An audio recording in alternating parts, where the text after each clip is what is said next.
Assalamualaikum warahmatullahi wabarakatuh. Salam semua. Hari ini kita menuju ke Pusara Aman. Tempat ni banyak yang dah pernah dengar namanya, tapi tak tahu di mana.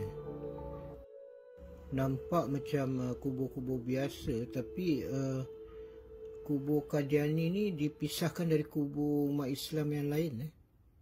Kat sini ada lebih kurang 30 kubur pengikut kumpulan Qadiani ni. Pada tahun 1969, MUIS iaitu Majlis Agama Islam Singapura telah keluarkan fatwa bahawa pengasas ni pemimpin Qadiani ni, Mirza Ghulam Ahmad, dia tergolong sebagai kafir dan murtad. Dan fahaman mereka tu telah terkeluar dan menyimpang jauh dari akidah agama Islam. Dengan itu, pengikut Qadiani Ahmadiyah ni sudah terkeluar daripada agama Islam.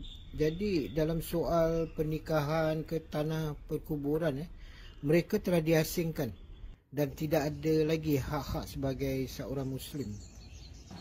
Di kubur Qadiani ni pernah berlaku pada tahun 2008. Ada peristiwa beberapa kubur-kubur Qadiani di sini telah dirosakkan. Nisan-nisan diorang pun dipecahkan. Adalah tanda, ini tanda kemarahan ada setengah pihak. Kalau disebut Qadiani atau Masjid Qadiani, khususnya di Singapura, semua orang tahu, oh itu Masjid Taha kat Onan Road tu. Dia di Geylang Serai. Ini satu-satu tempat ibadah kaum Qadiani. Dia betul-betul sebelah Masjid Khalik. Ini Masjid Khalik ni masjid umum untuk kita ahli sunnah wal jamaah. Jadi ahli sunnah wal jamaah tu fahaman majoriti umat Islam di Singapura. Dan kita tu bermazhab Syafi'i. Masjid Taha ni dibuka pada tahun 1985. Ketika tu beberapa MP seperti Osman Harun, Yusof Ahmad Mata, pemimpin agama yang termasuk Mufti Singapura pada masa itu, Syed Isa Semit, diorang telah bersuara lantang tentang kelompok ini dan menolak kegunaan nama masjid tu untuk bangunan Qadiani ni. Dr. Ahmad Mata juga ada pesan, dia kasih tahu masyarakat Islam supaya jangan bersembahyang di dalam bangunan ini. Di Singapura, pengikut Qadiani ni atau dipanggil Jamaat Ahmadiyat, lebih kurang ada dalam 200 lebih pengikutnya. Kesemua negara Islam dalam dunia ni menolak fahaman ni Ahmadiyah Qadiani kerana sudah terkeluar dari akidah murni agama Islam. Jadi di Singapura ni mereka tidak dapat berkembang luas, hanya sebagai kelompok kecil saja. Sekarang kita dah keluar dari kawasan kubur Qadiani. Jadi bersiar-siar ke kawasan yang lebih dalam. Di sini banyak kubur-kubur lama. Mungkin dari tahun 80-an. Tempat ni masih tak tersentuh. Di sini suasananya agak berbeza. Banyak pokok-pokok besar. Tempat ni redup sikit. Kawasannya agak tidak terjaga dalam rumput-rumput tebal.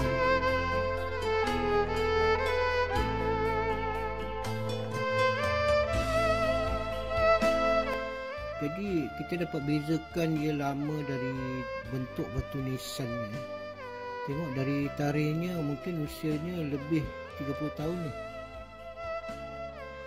Tempat ini memang sunyi. Tapi tengok dari kain-kain putih terikat di batu nisan, maknanya masih ada juga waris-waris yang ziarah tempat ni. Masih belum dilupakan. Ada yang menarik di sini. Betul-betul menarik. Saya tengok ada beberapa kubur yang di atasnya tumbuh pokok yang besar. Betul, atas kubur tu. Jadi hingga kubur itu hampir tertutup, ditelan akar-akar pokok tu. Kubur ni pun sama dapurnya pun macam dah pecah. Atasnya tumbuh pokok besar.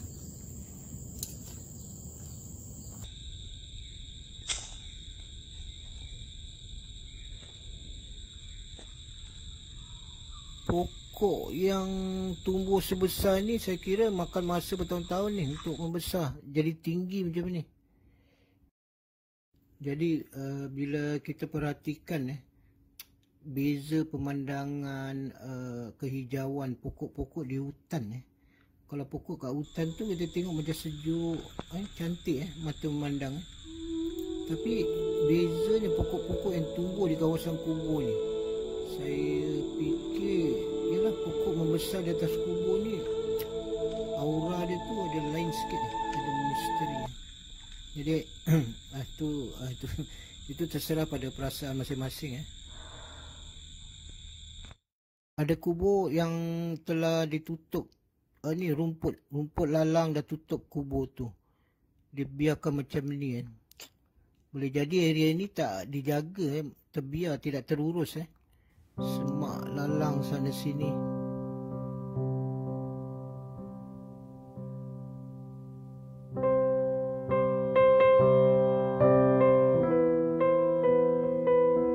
Perhatikan nama-nama di pusara. Ini mungkin asal dari nama Jawa atau Bugis. Dekat sini kita dapat tahu nama-nama orang dulu. Nama-nama orang dulu sekarang tak gunakan lagi ni. Ada nama seperti kecut, bulat atau bunga. Jadi ini juga sebagai satu sejarah perjalanan leluhur nenek moyang kita dari zaman dulu. Ini pun satu kata simbol tanda-tanda dia orang. Pusara Aman ni kubur dia lama sikit. Jadi kat sini terdapat banyak kubur-kubur yang diorang telah pindah, diorang telah alih dari berbagai pelosok Singapura tu sejak tahun 70-an. Jadi dari kubur-kubur lama seperti dari Bidadari, termasuk ni kubur-kubur dari pulau-pulau seperti Pulau Tekong, Semakau, Bukom. Kubur-kubur di sana semua dah digali dan pindah ke sini di Pusara Aman.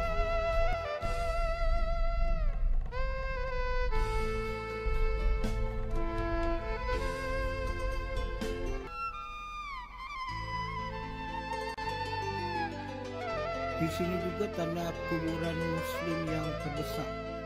Selalunya tempat ni ramai pengunjung masa lebaran, hari raya atau ada festival tertentu.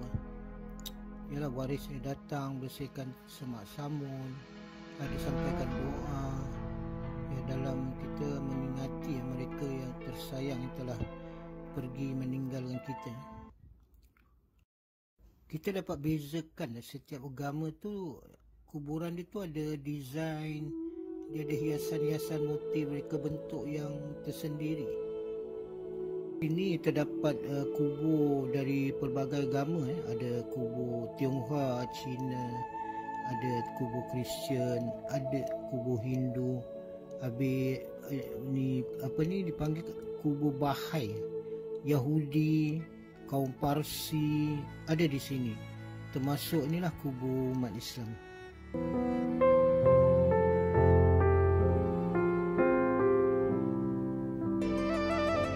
Kalau kubur umat Islam tu ada dua tempat dia, di Pusara Aman dan Pusara Abadi.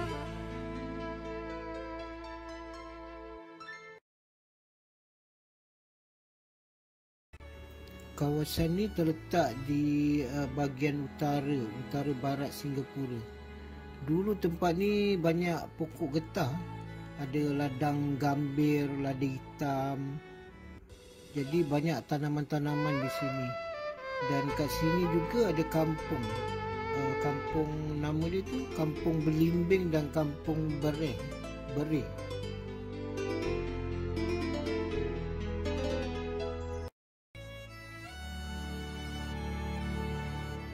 Hati-hati, di sini juga tempat banyak binatang liar.